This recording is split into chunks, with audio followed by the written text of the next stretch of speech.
Okay, let's continue our look at the North American Major League Sports Commissioners. This video, we're looking at the NBA Commissioner Adam Silver, having a quick look at Adam Silver and his time at the NBA. And it's a very interesting time he's had at the NBA because he starts working for the NBA way back in 1992. So he's been working for the organisation and the league for 33 years. He's had various roles within the NBA's organisational structure. He's been Senior Vice President and Chief Operations Officer for the NBA Entertainment Wing. He's been the NBA Chief of Staff. He's been a Special Assistant to the Commissioner. And for a while, he was also the NBA Deputy Commissioner.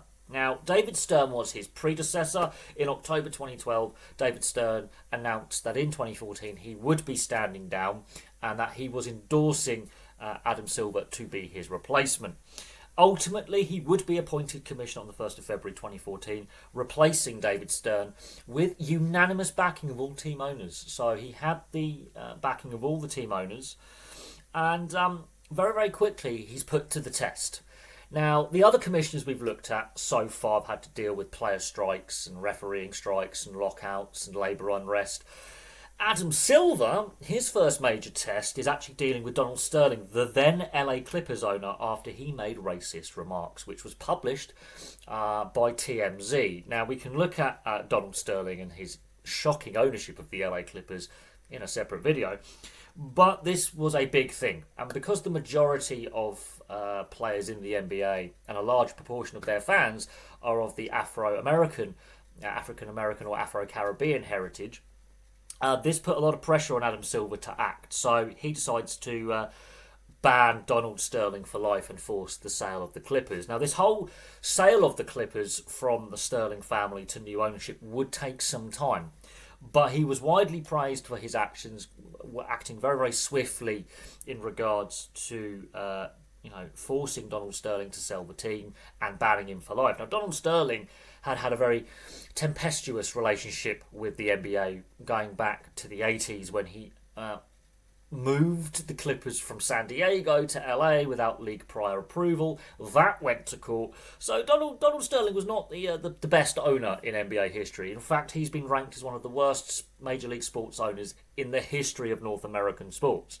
Wasn't particularly popular with other NBA owners. Wasn't a particularly flavour of the month with the NBA, and this was one scandal too far. But it put a lot of pressure on Adam Silver. He was widely praised for his actions, and that was very early on in his tenure. He was the new commissioner. He had been in his position for just under 2 months, and he was forced to act. He acted quite well. Fast forward to November 2014, and this is where I think Adam Silver saw what the future was going to hold. He co-authored an article in the New York Times, which was published in favour of legalised and regulated sports gambling and sports betting. Now, here in the UK, where I'm based, I've been around betting shops and gambling on the horse racing and things like that. We've been used to it for decades, since the 60s. In the US, it was basically illegal outside of the state of Nevada and Atlantic City to go gambling. So people know about Vegas and Reno and the big casinos and how the gambling laws in Nevada are a little bit more relaxed than the rest of the US. But sports gambling was still illegal. Going to a casino is different to going to a bookmaker. And in 2014, in the November, Adam Silver, bearing in mind he's only newly been appointed the commissioner earlier that year, co-authors an article which is published where he's in favour of it. He was well ahead of his time. Now, we can argue the pros and cons of sports betting and how it's changed the landscape in North America, and how I think the North American sports leagues are woefully underprepared for sports gambling. We've seen a few high-profile cases of players being suspended for breaching betting rules. I do think the leagues in North America, including the NBA, are not fully equipped and fully prepared for what could happen in regards to match fixing allegations and gambling breaches by players and individuals. But he publishes this, writes this article, it gets published, and he's strongly in favour of it. So he was ahead of his time. Within a decade, it's federally legal in the US. And not every state has enacted legislation, but they are allowed to enact legislation. And the rest is history. Look how much money the major leagues in America and Canada are now making from sports betting companies sponsoring teams, and the ad revenue, especially following COVID, which we'll talk about in a bit. Now, a few years ago, before COVID, 2019, and this is a major thing. This causes a major problem for the league. The Houston Rockets general manager at the time, Daryl Morey, posted a tweet in support of the Hong Kong democracy protests that were ongoing in Hong Kong at the time.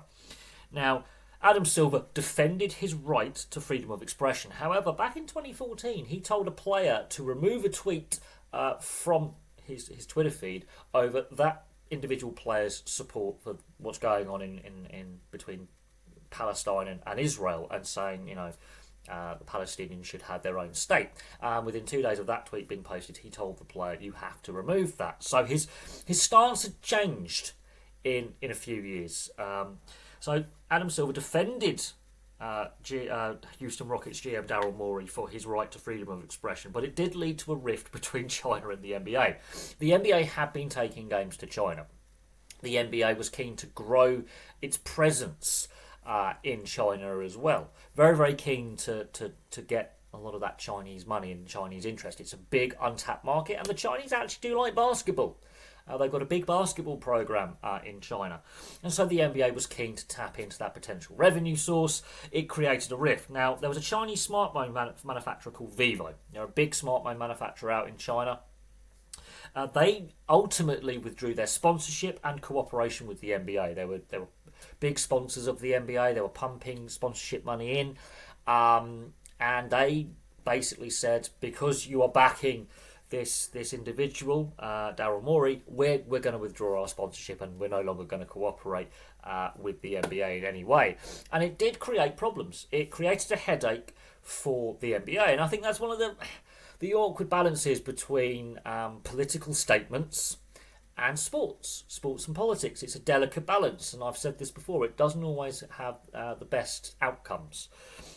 So he was trying to play a little bit of US ambassador to China a little bit. Doesn't work, and it did actually have a negative consequence for the league. Fast forward a few months to March the 11th, 2020. Now, this is a key moment because this is when the NBA 2019-2020 season is suspended due to the pandemic. And he shuts the league down. He makes the decision very, very quickly to shut the league down. I think the NHL played on for a little bit longer. And the NHL uses the same facilities as the NBA for the most part in regards to arenas. But he made the decision to shut the league down. Now, the season did resume, and they announced on June the 4th the season would resume. Only 22 of the 30 teams, however, would complete the season in a bubble format that the NBA organised. It cost $170 million to run the bubble and conclude the season. However, Adam Silver was quite happy with the response from fans and players and administrators and team officials with how the season went. It went better than they expected. So he was quite happy with the conclusion of the 2019-2020 season. That was 5 years ago. That this was all happening. You don't hear a lot from Adam Silver in the press. You don't hear a lot of scandal in regards to the NBA for the most part. I think since the COVID pandemic, one player has been suspended for breaching betting rules, and I believe it was a Toronto Raptors player and a fringe player at best. So, as I say, you don't hear a lot in regards to player scandal. And that is ironic because in 2014 he co-authored this article published by the New York Times arguing in favour of legalised sports betting and gambling, considering the NBA's historical relationship with illegal gambling and match fixing with Donaghy, the referee, who went to federal prison for match fixing and federal charges. That was very interesting. But as I say, since the COVID shutdown, the NBA has been carrying on, plodding along. Adam Silver is not an overly controversial commissioner in regards to, let's say, Gary Bettman or Roger Goodell or Rob Manfred. The NBA's had no labour stoppages apart from the COVID shutdown. There's no threat of strike action or lockouts. The LA Clippers situation has been resolved in regards to the sale of the Clippers following Donald Sterling's ban for life, which I think is possibly the most controversial and difficult moment the NBA's faced under Commissioner Adam Silver. The Houston Rockets GM, Daryl Morey, and the fallout in China and the breakdown of the relationship with the Chinese market and Chinese sponsors. I think that's a little bit of a controversy, but not overly damaging. Now he's had a couple of major, sports awards in a way. The Sports Business Journal on several years. He was named Executive of the Year in 2015 by the Sports Business Journal. He was ranked first out of 50 most influential people in sports in 2016 by the Sports Business Journal.